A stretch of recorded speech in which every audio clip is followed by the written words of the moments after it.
But you can't do this to me. You know how much I sacrificed?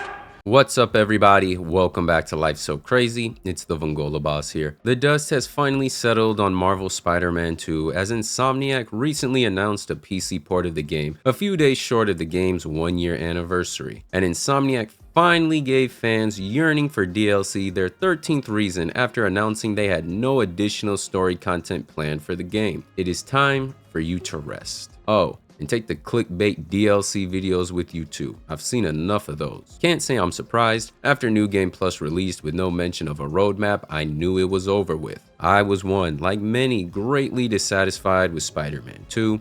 I wish I could just bottle up the joy I had playing up until Peter got the black suit, which is where, in my opinion, all the shenanigans started going down. Wait, you didn't like the game but still wanted DLC? Yes, because despite my frustrations, I was willing to wait Insomniac out and see if they would redeem themselves with DLC content, which could have created a whole 180 shift in fan reception. Now that it's been a year since the game released and I've gone through the 7 stages of grief, I can now address Spider-Man 2 with the energy it deserves.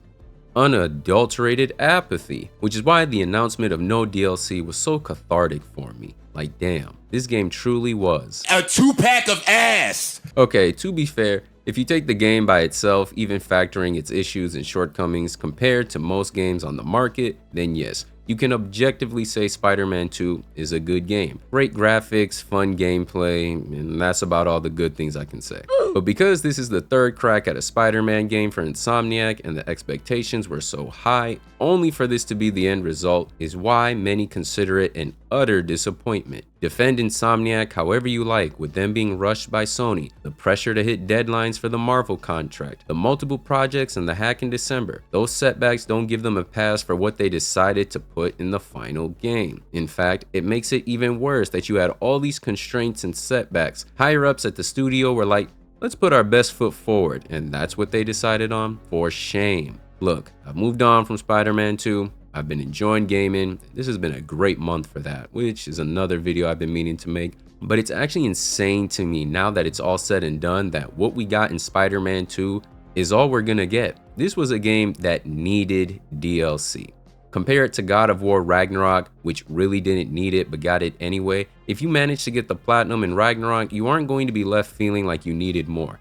That is not the case with Spider-Man 2. Hear me good. Sony, PlayStation, and Insomniac are not serious people. And this man right here is a tier 1 capper. I'm always scared. I'm like, am I going to offend somebody? Am I doing this? Are we doing something wrong? The last thing I would ever want to do is to try to do something great and then it offends somebody. So it's offensive how you released this half-baked game that was chock full of things people really weren't asking for. Things people would have ultimately given a pass if you just delivered more meaningful content. You saw the feedback and fan frustrations, processed it, and said, Nah, I'm gonna do my own thing. Even doubling down on it. I knew that those missions weren't the fan favorites coming out of Spider-Man 1. And we had 2 choices. We could say, all right, we'll make it easy on us and just not do it. And everybody would go, great, no MJ missions. Or we could say, hey, we've talked about this, showing the world from all different angles. We're going to make her moments better. We're going to take on the challenge. We're going to make people like playing as her. And if she's low OP, I don't give a shit. That's all I needed for him to do that, and it became personal with me. Reminder, there is no shame in taking the path of least resistance. You couldn't get more disrespectful even if you stepped on Miles' pair of butters. The fans' complaints don't matter, but some goofy-ass journalists complaining about police in a superhero game do. You got to make sure that stuff is right, because that would never want anybody to be offended or hurt if we didn't portray that stuff in the right way. Priorities, people. Why make an immersive Spider-Man game when you can get immersed in Splinter Jane 2 and go on bike rides throughout the city? Have you seen Peter's jump shot, by the way, or experienced Coney Island? Again, Insomniac was rushed and under pressure, But at the end of the day gotta end. And when you see what was put in the final product versus what they chose to leave out, it really makes you think. like, this is this game's legacy now, which is really sad to see. I'm gonna keep it a buck with you. I don't think Insomniac is gonna land this plane smoothly when it's all said and done. Unless the story for Spider-Man 3 is 30 plus hours, because these 20-hour experiences with all that extra stuff no one is asking for ain't cutting it. There's too much they are trying to cook at the moment that doesn't really gel well together on paper. Currently, we're dealing with the Chameleon, Carnage, Doc Ock, and the Goblin.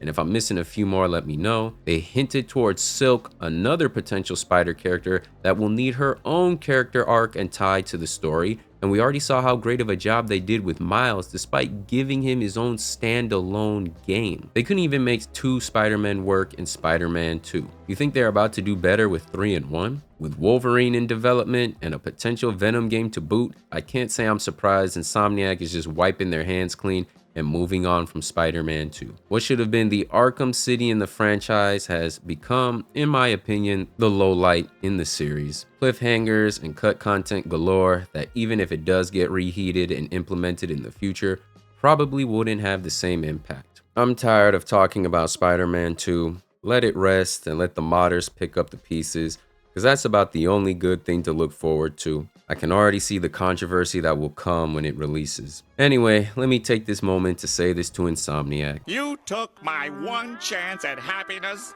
and crushed it. Crushed it into little tiny bite-sized pieces. I really had expected better of you people. I guess I'm a loser for that too. So thanks. Thanks for nothing. If you enjoyed the video, leave a like and subscribe to the channel if you're new, and drop a comment down below. I want to hear your guys' thoughts on this. Where are you guys at now that it's been a year since Spider-Man 2 released? Check out the 2 videos shown up on the screen to see more Life So Crazy. It's been the Vongola Boss, and I'll catch y'all next time. Peace.